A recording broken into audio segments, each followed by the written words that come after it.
Europe 1, 8h22.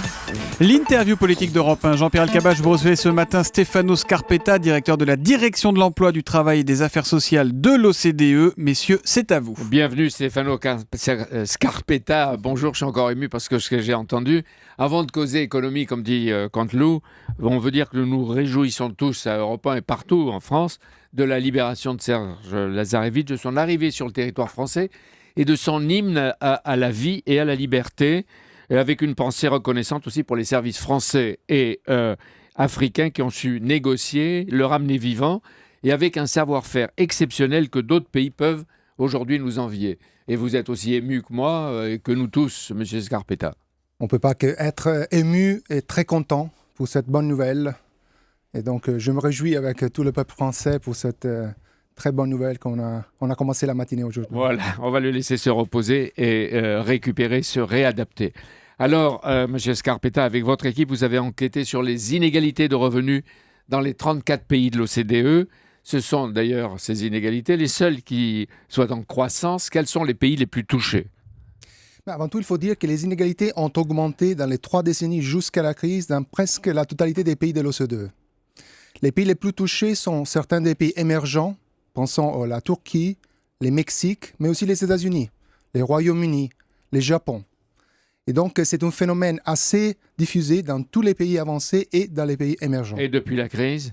Et depuis la crise, malheureusement, surtout dans les pays les plus touchés par la crise, je pense à la Grèce, je pense à l'Espagne, mais aussi à l'Italie et à la France, on a vu les inégalités augmenter. Et en France, les inégalités ? La France est un pays intéressant parce que si on regarde les 3 décennies jusqu'à la crise, les inégalités qui étaient plutôt élevées dans les années 80 n'ont pas augmenté, ont même diminué un petit peu. Mais depuis la crise ? Pendant la crise, ils ont augmenté davantage. Alors la France qui subit des inégalités, est-ce qu'elle reste quand même un pays égalitaire, avec un modèle social qui est protecteur et qui sert peut-être d'amortisseur ? Mais tout à fait, je crois que la France a un modèle social qui a aidé à réduire les inégalités, mais ces modèles doivent toujours les remettre en cause, parce que si on regarde ce qui s'est passé pendant la crise, on voit que quand même n'était pas suffisante pour amorcer l'impact de la crise, surtout sur les ménages les plus défavorisés. Et est-ce qu'il est vrai qu'en 30 ans, l'écart entre les riches et les pauvres n'a jamais été aussi net, que les riches s'enrichissent davantage, les pauvres se sont appauvris davantage et la classe moyenne est aussi touchée? Mais tout à fait, je vous donne un chiffre. Si on regarde les niveaux de revenus disponibles des ménages les plus riches, les 10% les plus riches, par rapport aux revenus des ménages les plus pauvres, les 10% les plus pauvres, ces rapports est de 9,5 à 1. Dans les années 80, ces rapports étaient 7 à 1. Donc, vous voyez bien comment cet creusement des inégalités a augmenté dans tous les pays de l'OCDE. Et c'est-à-dire, M. Scarpetta, que si tout n'est pas fait pour que l'économie, la croissance repartent, la pauvreté, elle, va aussi augmenter. Mais tout à fait, ce qu'on voit, c'est que l'inégalité et aussi la pauvreté est augmentée dans les pays où le chômage a augmenté, le chômage est devenu persistant. Mais les points importants de notre rapport, c'est aussi que les niveaux d'inégalité et la croissance d'inégalité qu'on a vu dans les pays de l'OCDE non seulement réduit la cohésion sociale, mais un impact négatif sur la croissance économique de nos pays. Donc c'est un cercle vicieux, parce que les inégalités augmentent quand il n'y a pas de croissance, et la croissance ne redémarre pas à cause des inégalités. Comment on en sort ? Je crois qu'à court terme, il faut tout faire pour faire redémarrer la croissance économique et surtout une croissance qui soit riche en emploi. La meilleure façon de s'en sortir de la pauvreté et de risque de bas revenus, c'est d'avoir accès à un job, à un poste de travail. Oui, mais comment on y arrive ? Parce que c'est facile de le dire. Non, c'est tout à fait très compliqué. Il faut s'attaquer d'un côté à des réformes structurelles qui puissent donner de l'élan à l'économie. Il faut privilégier ces projets qui sont riches en emploi, mais aussi considérer qu'il y a des moyens, comme les systèmes d'impôts et de transferts, qui, s'ils sont bien ciblés sur les ménages les plus défavorisés, peuvent aussi les encourager à investir dans quoi ? Dans les capitaux humains, dans l'éducation, dans la formation. Et ça, c'est essentiel pour la croissance économique. Stefano Scarpetta, vous ne m'avez pas parlé de l'Allemagne. Certes, il y a peu de chômage. Est-ce que l'Allemagne est un pays égalitaire ou inégalitaire aujourd'hui ? Aujourd'hui, c'est un pays dans lequel on a vu l'augmentation des inégalités avant la crise. Après, c'était pendant la crise, l'Allemagne, c'est le seul pays de l'Europe qui a eu le chômage baissé et donc on a vu une stabilisation. Mais c'est vrai qu'en Allemagne, un pays égalitaire, dans les 2 décennies jusqu'à la crise, les inégalités ont augmenté. Alors quand vous voyez en France des mesures prises comme le pacte de responsabilité qui n'est pas encore appliqué, bientôt ce qui est fait pour les libéraliser un certain nombre de professions réglementées, est-ce que vous dites que ça peut avoir des effets sur la croissance, donc sur la baisse des inégalités et après comme un accélérateur pour la croissance à nouveau? Je crois justement que toutes les mesures qui ont été annoncées, il faut les mettre en œuvre.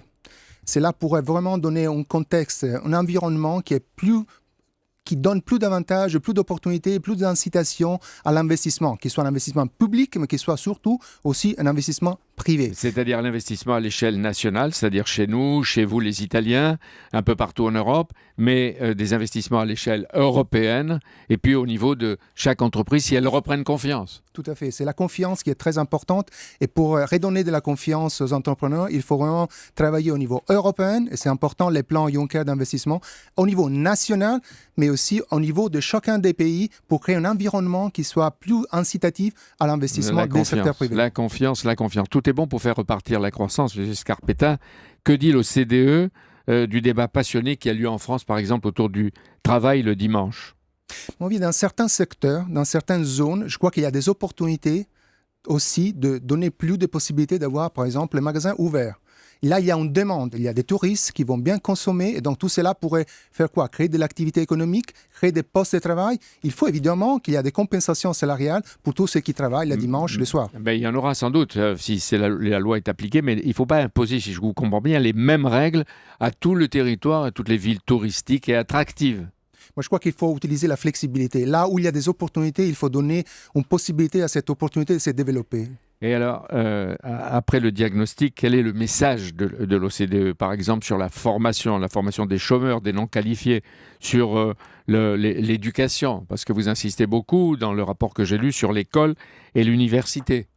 Mais oui, tout à fait, parce que les liens entre inégalité et croissance, l'effet que l'inégalité réduise les potentiels de croissance, ça passe par l'effet que les ménages les plus défavorisés ont moins d'opportunités d'investir dans la formation de jeunes, des enfants. Et donc, tout cela réduit les potentiels des croissances économiques. Et il ne faut pas jouer seulement sur l'accès à l'éducation, mais si je vous ai bien compris, de la qualité à la fois des enseignants, de leur travail d'éducation. Ah non, tout à fait, parce que c'est une question... Allez-y, finissez la phrase. C'est une question d'accès à l'éducation, mais surtout la qualité. Là où il y a vraiment un gain de travail, c'est donner à tous une opportunité d'avoir accès à une formation de qualité. Merci beaucoup. Merci d'être venu ce matin en Action Europe 1. Merci Jean-Pierre Cabage. Demain, c'est Pierre Moscovici, commissaire européen, qui sera votre invité en direct à 8h20.